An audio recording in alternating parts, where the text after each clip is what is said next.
একদিন বনের সব প্রাণী একসাথে শান্তিতে থাকে। তারা উৎসব করে, একে অপরকে সাহায্য করে।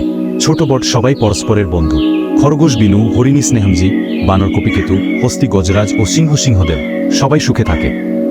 একদিন সিংহদেব ঘোষণা করে সেই জঙ্গলের রাজা। গজরাজ তার প্রতিবাদ করে, বলে সে শক্তিতে কারো থেকে কম নয়।